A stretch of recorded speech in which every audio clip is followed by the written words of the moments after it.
on va prendre un texte dans Job, au chapitre 33, le verset 14 à 17. C'est un verset que nous connaissons très bien.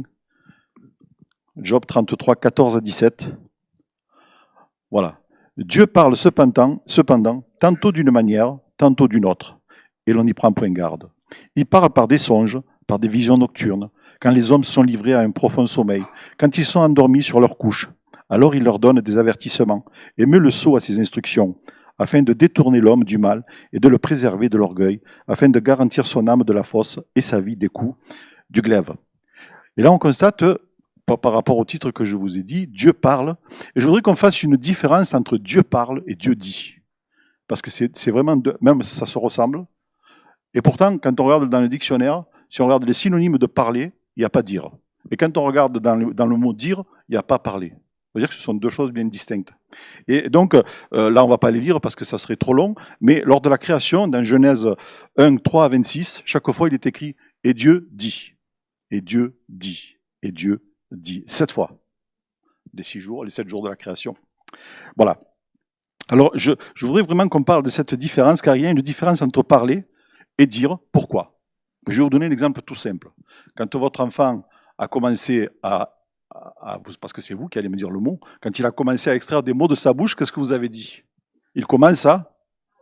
Voilà, vous n'avez pas dit, il commence à dire. Il commence à parler. Excusez-moi, j'ai un peu la voix. Je dois parler du parler, et depuis ce matin, enfin depuis 13 heures à peu près, j'ai un petit truc dans la gorge. Voilà. Mais c'est pas grave, on va y arriver.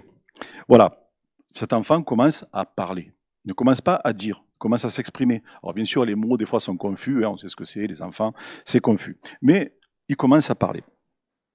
Et donc, comme je vous dis, je suis allé dans le dictionnaire pour faire la différence entre dire et parler.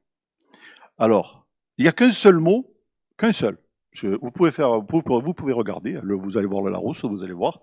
Là, moi, c'est dans le petit Robert que j'ai cherché. En fait, il n'y a qu'un seul mot qui est commun entre dire et parler, c'est communiquer. C'est le seul.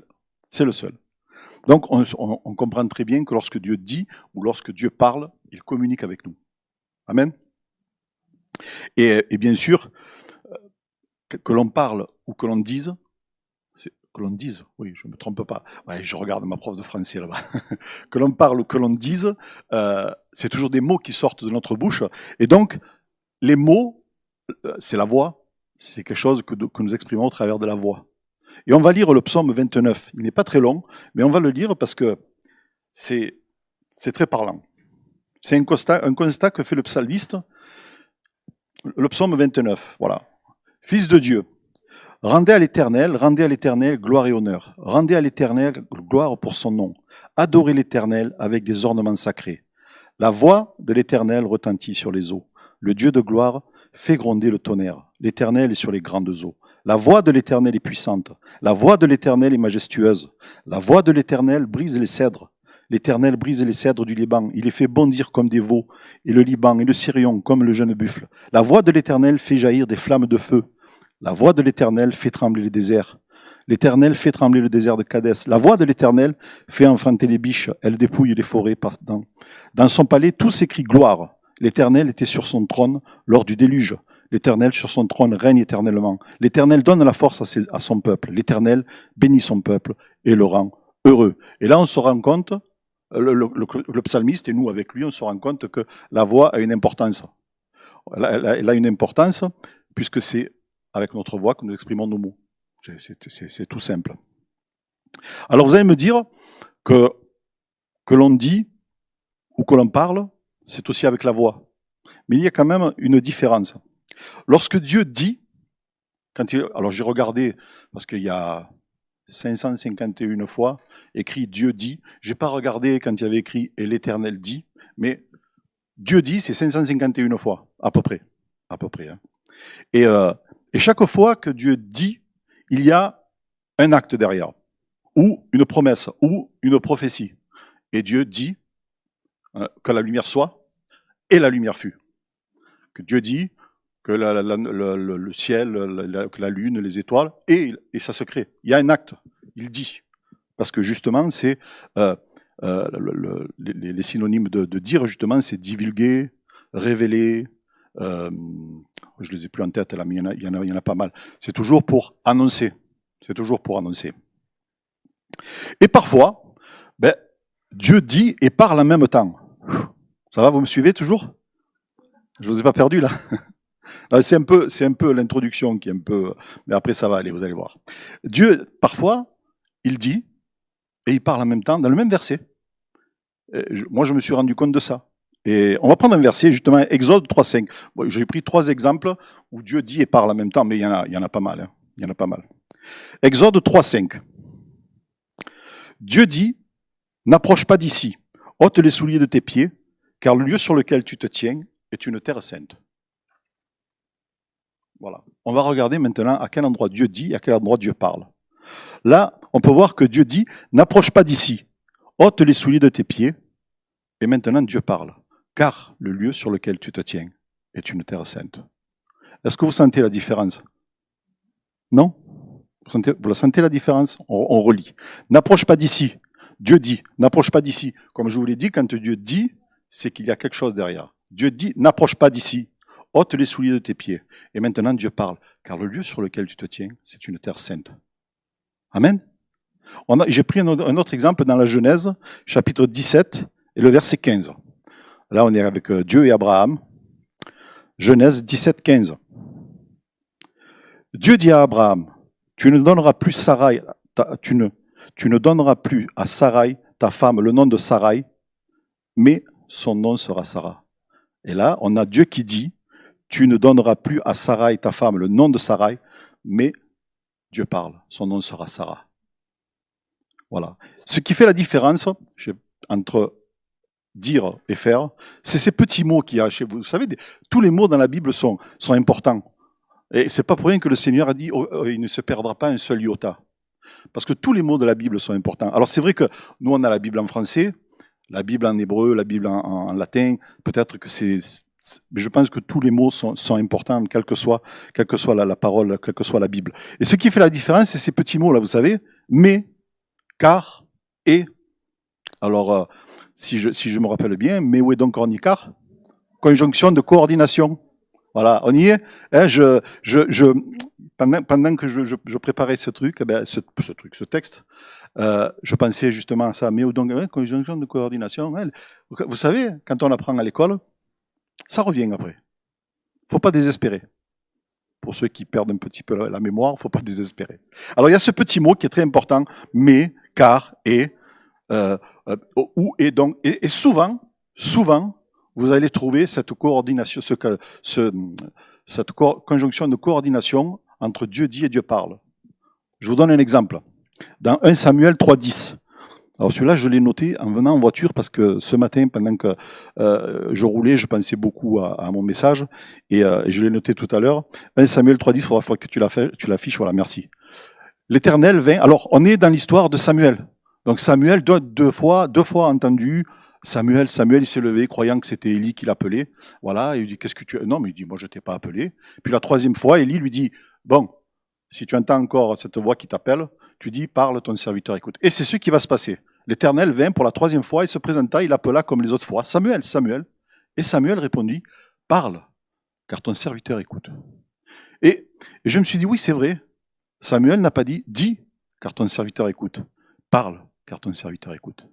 Et Dieu est quelqu'un qui nous parle. Il ne cesse pas de nous parler. Alors, pourquoi j'ai choisi ce titre et ce message? Bien, c'est peut-être ce matin, ça m'a conforté parce que ce matin je travaillais, mais j'ai écouté le message. J'étais avec vous ce matin. Voilà, je faisais partie des auditeurs et visionneurs silencieux dans son camion en train de rouler et d'écouter. Voilà, j'étais avec vous. Donc, c'est vrai que dans ce brouhaha d'aujourd'hui, on se pose la question, mais est-ce que Dieu nous parle? On voit que des choses, quand vous ouvrez la télé, vous regardez les informations. Bon, moi, je ne regarde plus parce que ça me saoule, mais je m'informe un petit peu quand même. Mais dans ce brouhaha, on pourrait penser que, ben, ça y est, Dieu il ne parle plus, il nous a oubliés là.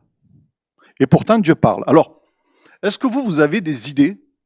Est-ce que vous pouvez me dire, vous? Alors, je vous parle, donc parler, c'est dialoguer. Hein. Est-ce que vous avez des idées de la manière dont Dieu nous parle?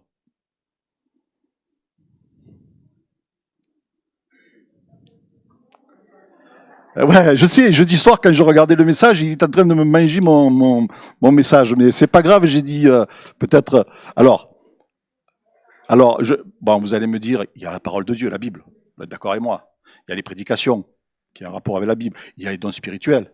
Voilà, il y a plein de manières dont Dieu peut nous parler.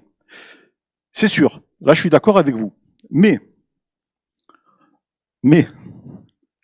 lorsque quand Monsieur Mété prêche, est-ce qu'il y a un dialogue?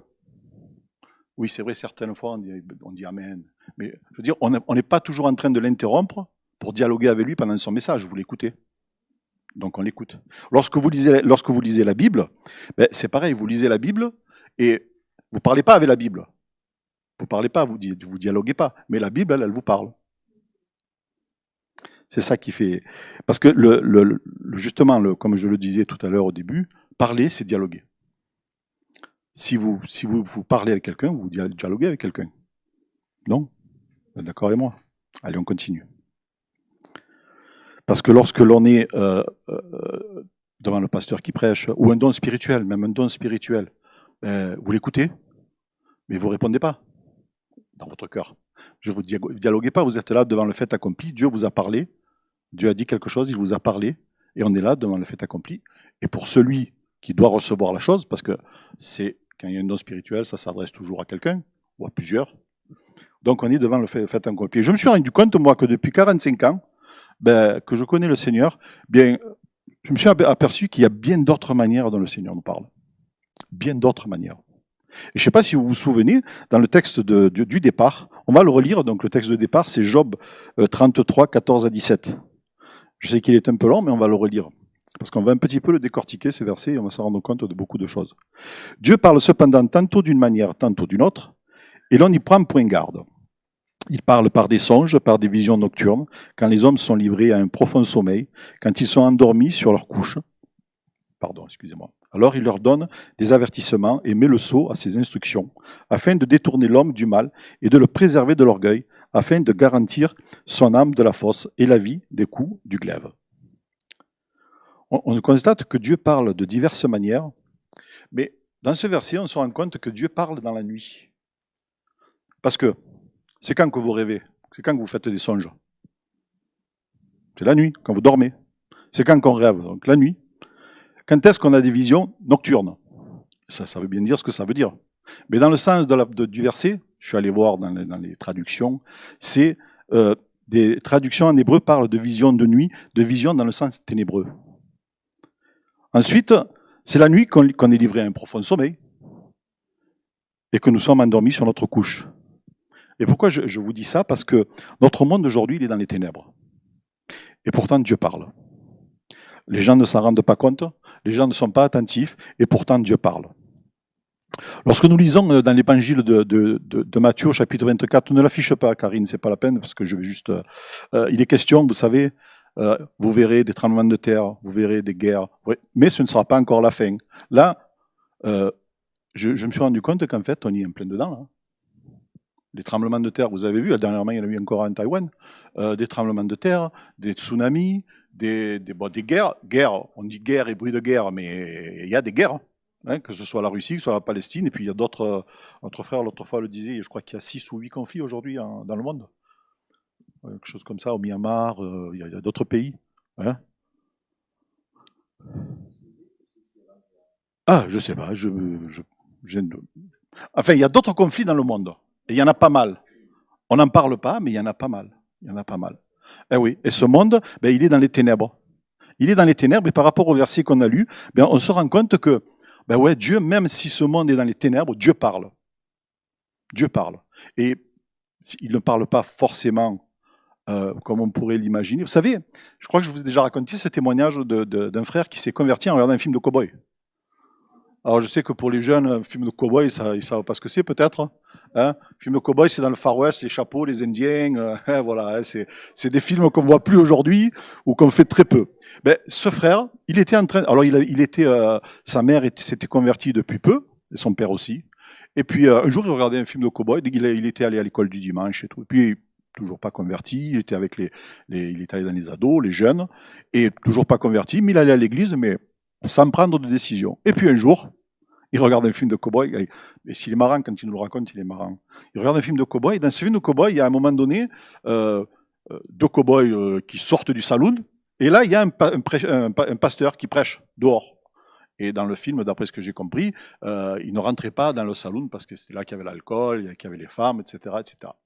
Et puis, quand il voit sortir ces deux hommes, il leur dit, il leur cite un verset de la Bible, je ne me rappelle plus lequel c'est, mais qui parlait de l'enfer. Et ce verset-là, ça l'a complètement bouleversé. Il a recherché le Seigneur, il s'est converti. Vous voyez, c'est des fois le Seigneur parle par la télévision, par un film de cow-boy. Et là, moi, je voudrais vous parler de quelque chose que je vous ai parlé il y a quelques années de ça. Est-ce que vous avez entendu parler de l'horloge du temps? Ah, vous ne connaissez pas l'horloge du temps? Alors, je vous explique vite fait parce que sinon l'horloge du temps, c'est une horloge qui a été créée par des experts en 1947, au début de la guerre froide. Elle a été créée en se basant sur les événements du monde. Donc, il faut savoir que pour ces hommes-là, la fin de l'humanité, c'est à minuit. À minuit, l'humanité sera perdue. Voilà. Pour information, en 1991, nous étions à 23h43. C'est-à-dire 17 minutes avant la fin du monde. Voilà. D'accord? Entre-temps, il s'est passé pas mal de choses. Et là, ces dernières années, il s'est passé le Covid, la guerre en Russie, l'armement nucléaire qui prolifère à tour de bras. Et aujourd'hui, nous sommes à 23h58 et 30 secondes. Alors, vous allez me dire, c'est un truc qui a été créé par les hommes. Mais on se rend compte que au moment où on est à 23h58 et 30 secondes, on est, par rapport à la Bible, on est dans les temps de la fin. On est dans les temps de la fin. Et pour les hommes, c'est aussi les temps de la fin. Et cette horloge, alors je crois qu'elle se trouve à Chicago. Je crois, enfin bref, c'est un détail. Mais voilà. Et Dieu se sert de choses faites par les hommes même pour nous parler. Et c'est pour ça, je reviens à mon texte original, Dieu parle tantôt d'une manière, tantôt d'une autre, mais on n'y prend pas garde. Alors nous, peut-être enfants de Dieu, nous essayons d'y prendre garde. Et c'est vrai que quand on voit aujourd'hui tout ce qui se passe, on y prend garde, on se dit, Seigneur, c'est vrai, tu reviens bientôt. Hier, je parlais avec... je suis allé à l'enterrement de mon cousin, ouais. Alors j'ai rencontré plein de frères et sœurs que je n'avais pas vus depuis des dizaines d'années. Et un frère qui me dit, alors c'est bientôt la retraite, toi? Je dis, ouais, dans 12 mois. Ah, il me dit, ah ben c'est bien. Ouais, bon courage, hein, mon frère, bon courage. Je dis, ouais, mais tu sais, moi je pense que peut-être je ne vais pas arriver à la retraite. Il me dit, oh, pourquoi tu dis ça? Je dis, non, c'est pas question de je vais mourir, c'est pas ça. C'est que je crois que le Seigneur va arriver avant ces 12 mois. Je sais pas, j'ai ça dans le cœur et je me dis peut-être que je ne verrai pas ma retraite. Mais ça fait rien. La retraite éternelle...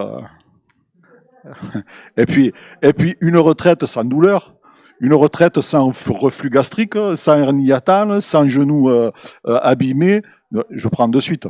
Bien sûr, frères et sœurs, on est conscient de cela. Mais oui, quand on voit ce que les hommes proposent, on se rend compte que c'est en adéquation avec la Bible. C'est en adéquation avec la Bible. Il y a un autre élément aussi où Dieu prend le soin de nous parler par d'autres éléments, par des scientifiques. Dieu par des scientifiques. Alors les scientifiques aujourd'hui se sont rendus compte que l'univers va avoir une fin. L'univers va avoir une fin. Donc ils en déduisent tout simplement que s'il a une fin, c'est qu'il a eu un début. Et là je vous parle des scientifiques, je ne vous parle pas, et pas forcément des scientifiques croyants, hein, disent que l'univers va avoir une fin. Donc ça veut dire que s'il a une fin, il a un début, et que s'il a un début, il y a un créateur. Il y a un créateur. Et est-ce que ce n'est pas un moyen que Dieu utilise pour nous dire « Je suis là, je suis vivant, vous pouvez encore vous approcher de moi, vous pouvez venir à moi, je suis celui qui bénit, je suis celui qui sauve, je suis celui qui délivre. » Amen. Mais l'homme n'y prend pas garde. Vous savez, aujourd'hui, quand on parle à des gens, beaucoup, parce qu'il y en a après qui sont à l'écoute, mais aujourd'hui, quand on parle à des gens, ça les dérange. Quand on leur parle de guérison, ça les dérange. Ça les dérange. Quand on leur parle de délivrance, ça les dérange. Alors quand on leur parle de venir à Jésus, on dirait qu'on leur demande de venir, alors qu'ils vont facilement vers des choses abominables, mais quand on leur demande de venir vers Jésus, qui a aimé le monde, non. Voilà. Les hommes, Dieu parle, mais les hommes n'y prennent pas garde. Donc voilà, je vais arrêter mes exemples là parce que bon, j'en ai plein, j'en aurais plein à vous dire, mais sur le temps aussi, le temps biblique, ils se sont rendus compte que oui, depuis la naissance de Christ, il y a tout un calcul qui a été fait et que les temps sont justes. Les temps sont justes. Alors, maintenant, il y a une autre manière dont Dieu parle. Non, ne déréglez pas votre YouTube, hein. C'est fait exprès. Et oui, il y a le silence. Des fois, le silence est plus parlant que les paroles. D'ailleurs, il y a un dicton dans ce monde qui dit « Qui ne dit mot ?» Voilà. Bon, c'est pas biblique, hein. C'est pas biblique, c'est pas dans la Bible. Mais c'est vrai que Dieu, des fois, garde le silence. Et on a l'impression qu'il nous a oubliés. Il nous a oubliés. Mais je vous rassure, il ne nous a pas oubliés. Je vais vous donner un exemple. Dans la Bible, il y a le prophète Malachie. Vous connaissez le prophète Malachie? Alors, je ne sais pas si on dit Malachie, Malachi, parce qu'il y en a qui disaient Miché. Donc, enfin bref. Donc, je vais dire Malachie. Voilà. Bien Malachie. Voilà. Alors, on continue. Il y a le prophète Malachie, auteur du dernier livre de la Bible. C'est le dernier prophète de l'Ancien Testament. Et puis on se rend compte que entre Malachie et la naissance de Jésus, vous avez compris? 400 ans. 400 ans de silence. 400 ans de silence, pourquoi? Pour arriver à la naissance de Jésus. À la naissance de Jésus. Et ça, c'est important. Et là, je m'adresse peut-être à vous, frères et sœurs, ou à ceux qui êtes devant votre écran. Des fois, on a l'impression que Dieu est silencieux. Mais quand Dieu garde le silence, c'est qu'il va y avoir une grande bénédiction derrière. Il va y avoir quelque chose. Amen. Ne soyez pas découragés si vous avez l'impression que vos prières s'arrêtent au plafond. Et je sais de quoi je parle, ça m'est arrivé à moi aussi. On est tous pareils. Ne soyez pas découragés. Parce que Dieu parle même par son silence. Et il vous dit, ouais, il va arriver quelque chose. Attends. Vous savez, il y a le prophète Habakkuk, je crois. Si la bénédiction tarde, attends-la, car elle s'accomplira certainement. Certainement. Ça me plaît, ça. Moi, quand je lis des paroles comme ça, je me régale. Elle s'accomplira certainement. Et oui, c'est pour ça qu'il faut garder ça. Le silence de Dieu, c'est Dieu qui parle. Et il parle plus fort, peut-être que s'il nous parlait. À propos de parler, est-ce que si vous entendiez? Non, vous entendiez. Si vous entendiez, oh là là. Non, mais vous rigolez, mais moi, quand je fais une faute de français, au fond, il y en a une qui fait... presque les oreilles saignent tellement que ça... Voilà. Enfin, je dis une, mais il y en a deux, parce qu'il y a aussi Caroline. Hein. Non, tu n'as rien dit, mais je sais que toi, tu es institutrice en français. Voilà. Et alors, en parlant de parler, si vous entendiez la voix de Dieu, si vous l'entendiez, quand je dis l'entendre, c'est réel. Est-ce que ça ferait augmenter votre foi? Il n'y a pas de piège. Ne croyez pas qu'il y a un piège dans ce message-là. Est-ce que votre foi serait plus grande? Est-ce que votre amour pour Dieu serait plus grand? Est-ce que votre confiance en Dieu serait plus grande? Non. Pourquoi? Parce que déjà, vous croyez. Vous croyez en lui. Il est en vous. Son esprit est en lui. Vous croyez en lui. Entendre la voix de Dieu, c'est pas ça qui va faire grandir votre foi, votre confiance en lui. Vous l'avez déjà. Alors, il y en a qui disent, oui, c'est vrai. Moi, j'ai entendu des chrétiens. Ah, moi, si je voyais le Seigneur, j'aimerais voir le Seigneur. Bon, si ça m'arrivait, je dis pas que je serais... Mais je n'ai pas envie, je n'en ressens pas le besoin. Parce que je me dis, je sais en qui je crois. Et je ne pense pas que ma foi soit plus grande.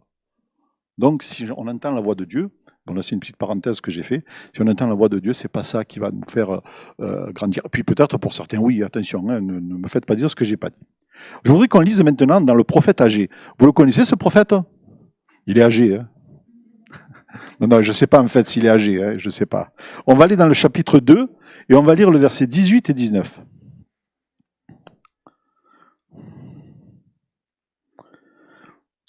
Considérez attentivement ce qui s'est passé jusqu'à ce jour. jusqu'au 24e jour du 9e mois, depuis le jour où le temple de l'Éternel a été fondé. Considérez-le attentivement. Y a-t-il encore de la semence dans vos greniers? Même la vigne, le figuier, la grenadier et l'olivier n'ont rien rapporté. Mais dès ce jour, je reprendrai ma bénédiction. Pourquoi j'ai pris ce texte? Parce qu'en fait, je suis allé voir un peu ce que c'était la signification des greniers, des grenadiers, des figuiers. Et puis il y a cette partie du verset qui dit « Depuis le jour où le temple de l'Éternel a été fondé ». Est-ce que vous savez, frères et sœurs, que vous êtes le temple du Saint-Esprit? Ce temple, c'est vous. Eh oui. Alors, les greniers, c'est signe d'abondance. La vigne, c'est l'alliance avec Dieu, l'alliance de Dieu.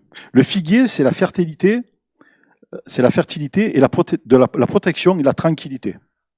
Le grenadier, c'est le symbole de la communion fraternelle, et l'olivier est l'image du croyant qui se confie en Dieu, inébranlable et renouvelé dans la foi. Si vous avez manqué de tout cela, parce que là, je suis dans la partie où je m'adresse un peu à vous, frères et sœurs, ou si vous êtes un peu dans l'épreuve, dans la souffrance, si vous avez manqué de tout cela, soyez confiants. Et à votre tour maintenant, gardez le silence. Parce que ça ne sert à rien de râler après Dieu. Ça ne sert à rien de dialoguer négativement, parce que quand on râle, c'est ça. C'est quand on râle, on est négatif, et je sais de quoi je parle. Ma femme peut vous le dire aussi. Je suis assez râleur. Mais c'est vrai que bien souvent, je me rends compte que ça ne sert à rien. Alors Dieu nous dit dans sa parole, ce verset dans Exode 14, 14, « L'Éternel combattra pour vous, et vous... » Là, ils sont devant la mer Rouge, ou dans la mer des Joncs, ça dépend. Il y en a qui disent que c'est la mer des Joncs, il y en a qui disent que c'est la mer Rouge, enfin bref, on ne va pas rentrer dans les détails, même si c'est important. Ils sont là, et puis il y a l'armée égyptienne qui arrive. Ils se disent, ça y est, on est mort, on est fichus. Bien sûr, le responsable, il faut bien trouver un responsable. Ils sont allés voir Moïse, et ils ont commencé à lui dire, ouais, tu nous as amenés ici pour nous faire périr, etc., etc. L'Éternel parlait à Moïse, et Moïse a parlé au peuple. Et il leur a dit, l'Éternel combattrait pour vous, et vous gardez le silence. On ne sait pas combien de temps ça a duré, le silence, on ne sait pas.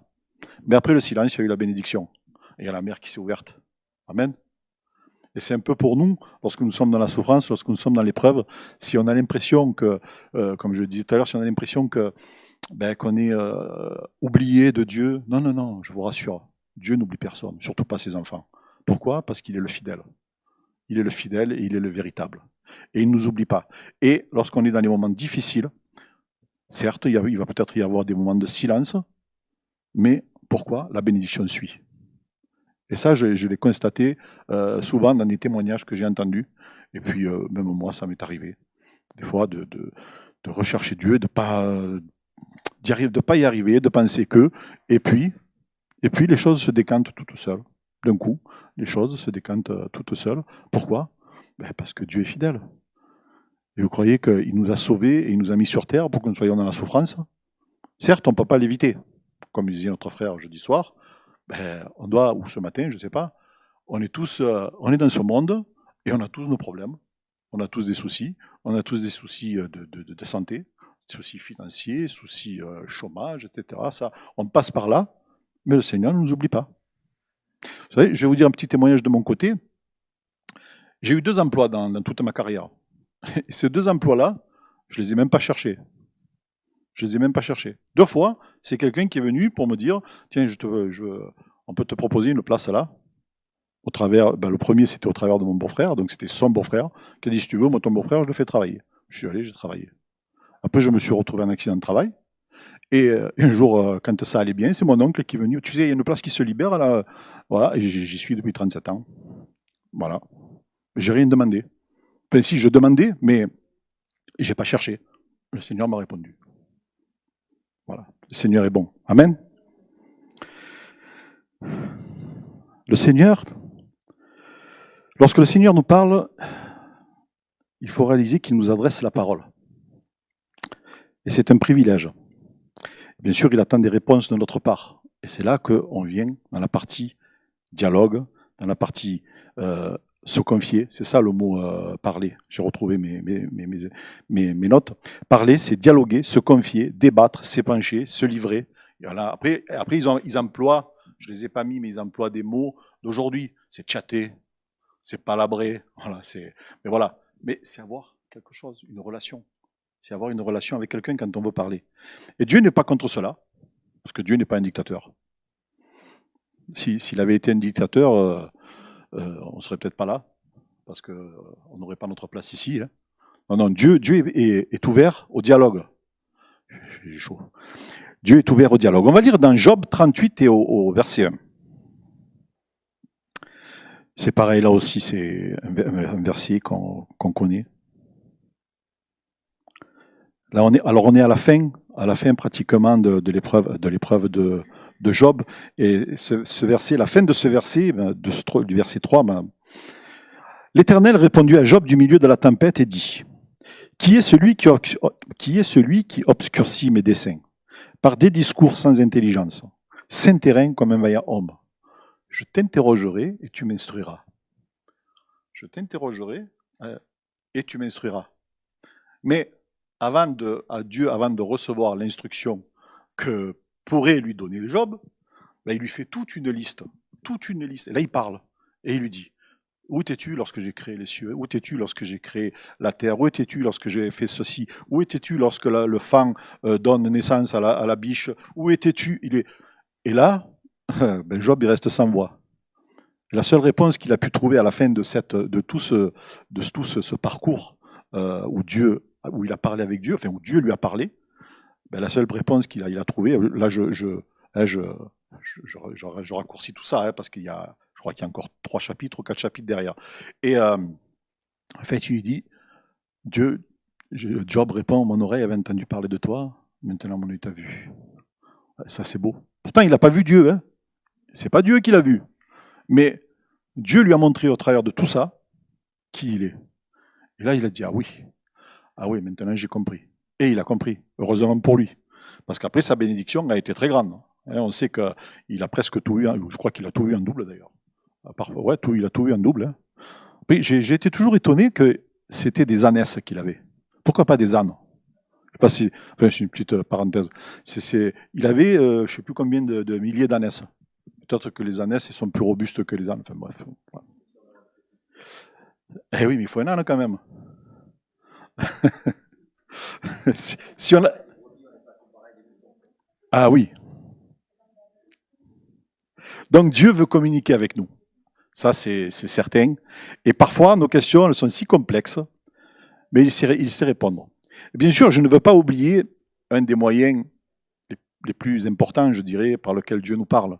Parce que c'est bien beau de parler de ces moyens extérieurs, de ces moyens qui sont... Mais il y a un moyen pour que Dieu nous parle, c'est la Bible. Ça, je ne pouvais pas le mettre de côté dans ce message, parce que la Bible, elle nous parle. Combien de fois, qui a lu la Bible plus de 100 fois? Ah, vous n'avez pas compté?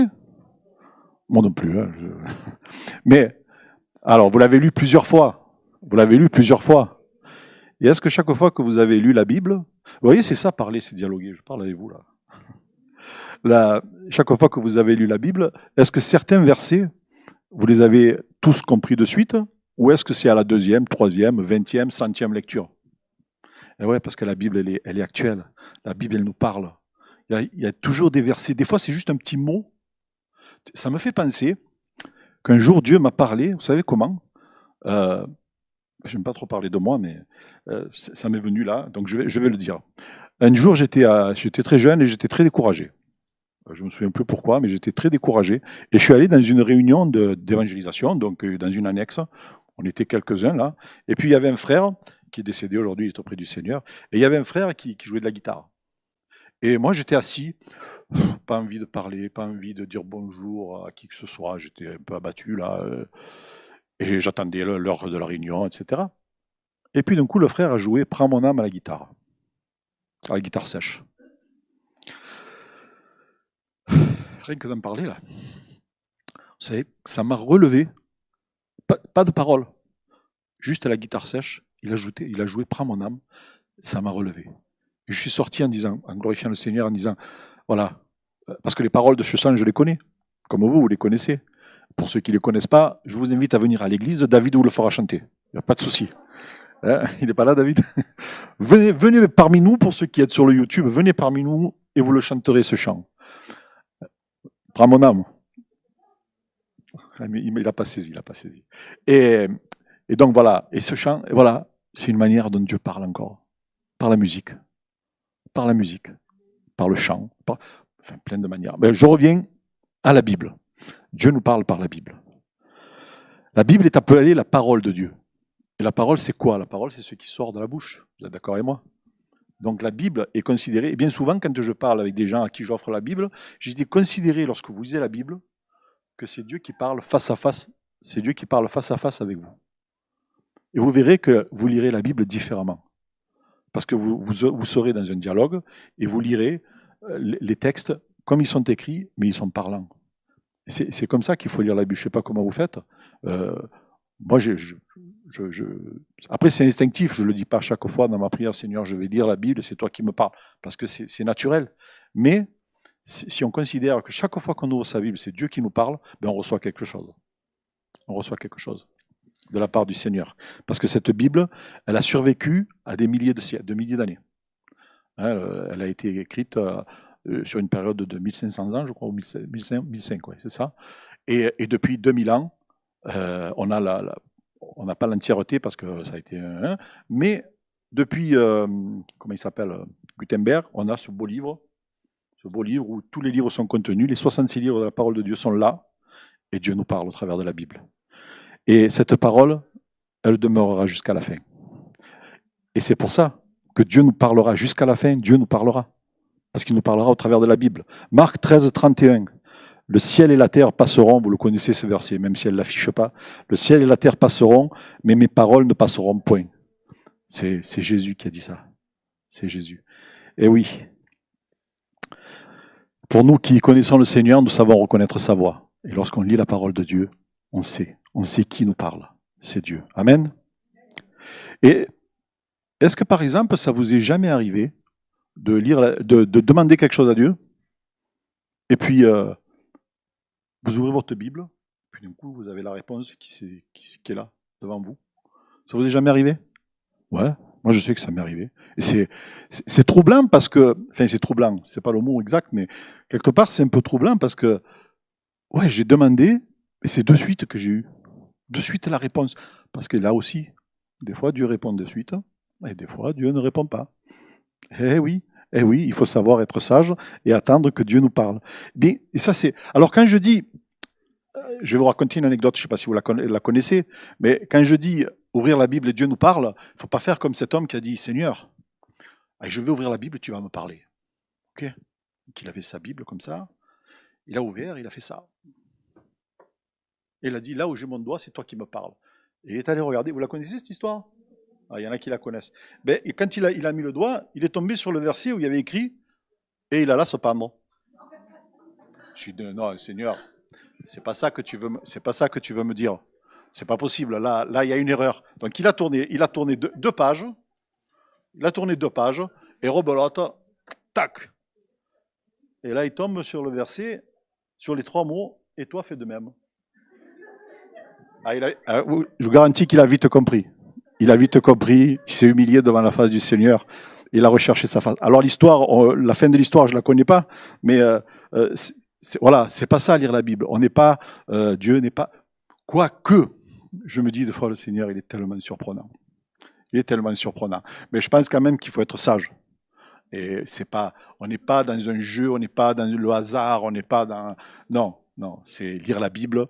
C'est pas comme ça que ça se fait. Il faut se mettre devant le Seigneur. Et cet homme, eh bien, je vous garantis qu'il a compris. Et maintenant, je voudrais vous parler d'une parole pour conclure. J'avais une conclusion, mais tout à l'heure, en venant en voiture, j'ai pensé à une autre. La conclusion avec un petit mot, une conjonction de coordination car. On va aller dans Jean 3, 14.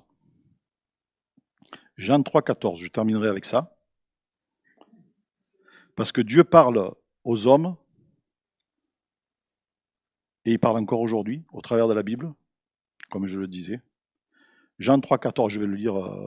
Tu vas l'afficher, Karine, ou pas? Ouais, vas-y. Ah oui, voilà.